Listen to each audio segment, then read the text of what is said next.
Making money in Escape from Tarkov usually requires keys, and that is no secret. My personal favourite way to make money is inside the Interchange shopping mall, and that is the KIBA gun store in the centre of the mall. And I've done plenty of videos on this in the past on how profitable the store is, and that's exactly what I'm going to be updating for you guys today. Not only has the loot pools changed, but the keys have gone down in price on the flea market if you were to buy them. Of course, you can go and find these keys, you don't need to buy them. You can find the KIBA 1 key inside Goshen by the tents on top of a white box. I was actually one of the first people to find this key and report on it on YouTube back in 0.9, so if you do want to watch that video, it's linked down below in a card annotation on screen, and it is still confirmed to spawn there to this day. And then once you've grabbed that key, you can also go and get the KIBA Outlet Great Door key or the KIBA 2 key by completing the quest Gunsmith Part 11, where you have to hand in the AS Val with the night vision scope on it, and then you get that key as the quest reward. But we're not going to be talking about if you found these keys luckily throughout your raids, because other than man hours, you're not wasting any of your own rubles actually getting these keys. However, if you were to buy them, you can buy them both off of the flea market, because people do find them in raid, they have the find in raid tag, and therefore you can put it up on the flea market. The KIBA 1 key goes for about 650,000 rubles at the time of this recording, which is a lot cheaper than usual, and the KIBA 2 key goes for about 50,000 rubles on the flea market at the time of this recording. So in total, to get both of these keys, you need to spend about 700,000 rubles for these keys on the flea market, as I did for this video. The question is, how quickly will you make that money back running and extracting with all your loot from the KIBA store and only the KIBA store? So how we work that out is pretty simple. You get your 700,000 rubles, and you need to make more than 700,000 rubles per raid to break even. Anything extra is a profit. That's nice and simple. Now, how many raids will it take you to reach that 700,000 rubles? Well, let me let you guys in on a little secret. It's not very long at all. Usually when I make these videos, these keys go for about 1 to 1.2 million rubles, and I usually make my money back in 4 to 5 raids on average. Spoiler alert, now we've spent just 700,000 on these keys, it's going to take me a lot less. But if you're running these keys yourself, here's what to expect when running to the KIBA store. You need the power turned on for the doors to actually be able to be unlocked, so bear that in mind. Once the power's on, you need the KIBA 1 key to unlock the first door, and then behind that first door is a grated door. Use the KIBA 2 key to unlock that.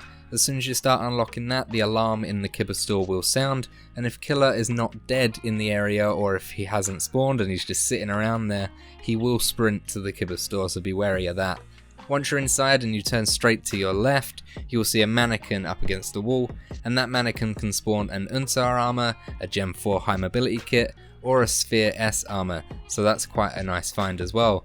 Up against the back wall straight ahead of you and the back wall to your right can be weapon spawns up on that wall. They could be modded and unmodded weapons, so they are good money as well. On the shelves below the back wall, as well as the glass cabinets around the store, you'll find high tier attachments. These can range from foregrips to sights to suppressors, everything you can find in there, including thermal scopes, so be on the lookout for those. You've also got a grenade spawn in the store as well to the right hand side, and inside the grated area you can find 2 weapons boxes and some metal shelving where attachments can also spawn. So in this room in general, there's a lot to loot. So we have to go into the store, make 700,000 rubles. So that could take a couple of runs, and usually it does. But in my first ever run to the KIBA store, it only took me 1 run to make that money back. In fact, we made 832,398 rubles. That's a 132,398 ruble profit on top of the 700,000 we spent on the keys. So in 1 run, we made our money back, and there was a reason for this.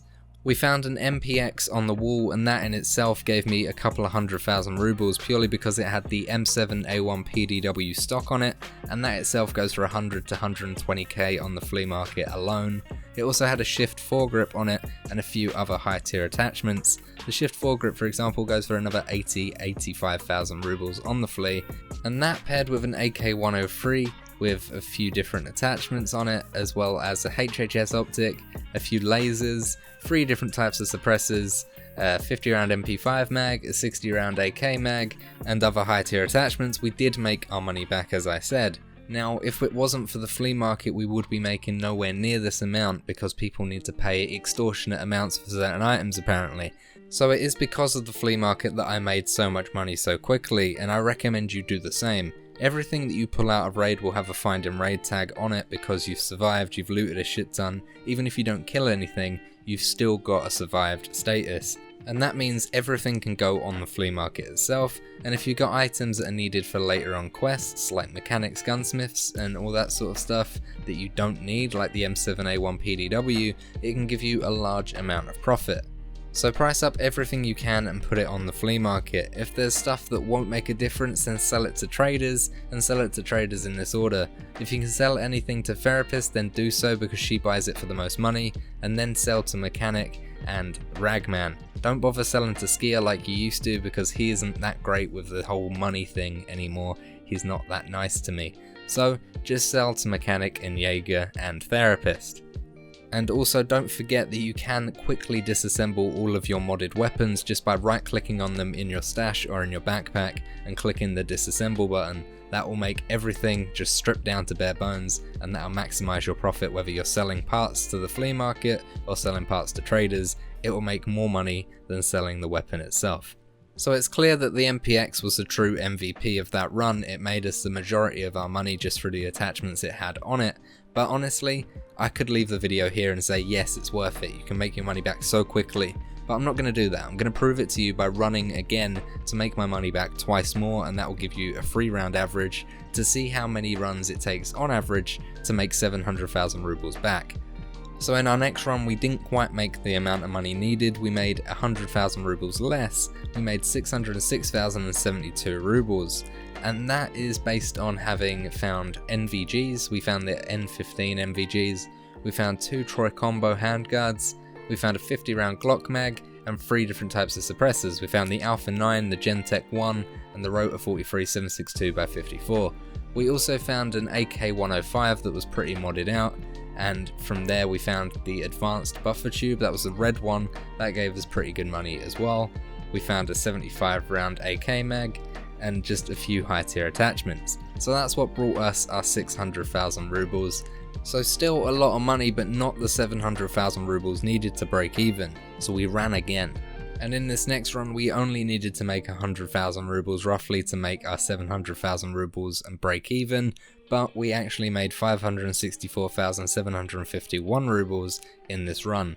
And that's thanks to finding an unmodded M4A1 on the wall, we found a VS combo and an M Monster suppressor, we found 2 CQR foregrips as well as a Night Force scope, so that gave us a lot of money because they sell for a shit ton on the flea market, and we found a couple of other long range scopes as well as some high tier reflex sights, and that was pretty much it. So we didn't get a massive amount, but we got a few good things like the Annihilator muzzle brake for example, which does sell for quite a bit on the flea market as well. So it all adds up, all these little things that you may not think adds up, and that made our money back. So in 2 runs, we made our money and more. On our third and final run through to make 700,000 rubles, we did quite well. We made 693,223 rubles, just shy of our 700,000 needed. We found an AK-74N Magpul and a modded M4A1 both on the wall. We found a shit ton of suppressors. We found a DTKP, an SDN6, the Rotor 43 762x54, the Shrimp suppressor and the RC2 suppressor, all are just on the shelves and in the glass cabinets. We also found a Glock slide and a few other things like the Archangel stock for the Mosin, and just a few nice attachments needed, but not quite our 700,000. So we ran once again. Due to us only needing 7,000 more rubles to break even, it was obvious we were going to do it in this run, but just in case you want to know, we made 721,716 rubles from this run, so we would have made our money back on its own just from this run. We found 2 unmodded AK-74Ms, we found a Shrimp suppressor, an SRD QD suppressor, an Offspray 9 suppressor, a TAC 30 scope, a Hybrid 46 suppressor, 2 60 round mags for the AK, 1 50 round mags for the M1A, a 95 round mag for the RPK, a 35 round mag for the SKS, we found a Growl S pistol grip, we found another set of N15 NVGs, and a load of high tier attachments. This gave us a shit ton of profit by selling to the relevant traders or selling on the flea market to make our most money. So I've run it 3 times, I've made my money back either in the first run or in 2 runs, so what am I gonna say? Of course KIBA Store's still worth it. It always will be. It's an amazing key to have, and yes, you may need 2 to get in, yes, the alarm may go off, yes, killer may run to you and kill you if he ain't dead already, but the rewards are so great. You may get camped to extract, but still, it's a risk you should want to take. You get really high tier attachments, you can use them for your own quests or sell them on the flea market and make a shit ton of profit. You can get some really weird contraptions of modded weapons appearing on the walls of the KIBA store. Like look at this AK-102, it has a thermal on it, a Reap-IR, and people have been finding them quite commonly. It's all over Twitter, it's on the wiki, I found one and died with it, but other than that, you can find so much in here, so much potential. If you find an Arsash, you've made 1.2 million on its own. That's without looting the rest of the store. So, trust me, it's worth it. I will warn you guys though that after this video is released for the next week or so, it will fluctuate in price. The keys probably will go up as they usually do with my previous KIBA videos, but they will stabilize again. But even if they are 1 million, 1.2 million to buy both of them, sure, it's slightly more that you need to save up to actually buy the keys, but you'll be making your money back in 2, 3, 4 raids. People do ask me how I get quiet raids and how I get in there all the time. I don't see many people actually looting this store. I don't get quiet raids, I just sit around until the last 15 minutes of the raid and then go in there. Yeah, I had a raid where I had to kill 4 people around the KIBA store, so I don't get quiet raids, I just sit and wait and play like a rat until all the gunshots have gone quiet and it's towards the end of the raid, and then I go in and then I get out. It's nice and simple, that's what I do. Some people's playstyles might not suit that, but it's the safest way in my opinion to get into the KIBA store. So that's it for this video guys, thank you so much for watching. Yes, the KIBA Key's worth it, yes it will stay worth it, in fact it's probably more worth it than it ever was before. So if you got the KIBA Keys lying around in your pockets and you're not running Interchange, I don't know why the fuck you're not. And if you are tempted to buy the KIBA Keys, I say do it now, because fuck me, you get a shit ton of money out of it. Thank you so much for watching this video guys. If you did enjoy it, a like is always appreciated, and subscribe for future content, it really helps the channel out. Leave a comment down below what you think of the KIBA store, or leave a comment in general because it really helps the YouTube algorithm. Thank you so much again, I love you all, and if any of you guys are interested in playing demanding games like Tarkov but are struggling with the performance, why not check out Shadow? Shadow's a cloud gaming subscription service that allows you to access a Windows desktop client with the top of the range hardware located at your nearest data center. Shadow is a service that I still use all the time. Anytime I'm out of the office and need to edit a video or record some footage, Shadow is perfect. They're a company that I really enjoy working with, and they're ideal for anyone who travels a lot or just someone that can't afford a super high powered PC. Shadow's got many people covered as long as you've got a relatively decent internet connection. If you wanted to check Shadow out, then there's a link below that you can go and do your research and find out more about their services. And if you do decide to subscribe to Shadow, then you can use my code Samosh and you'll save yourself some money, which is always worthwhile. I'd like to thank you once again for making it to this point in this video. I love you guys, and I'll see you in the next video.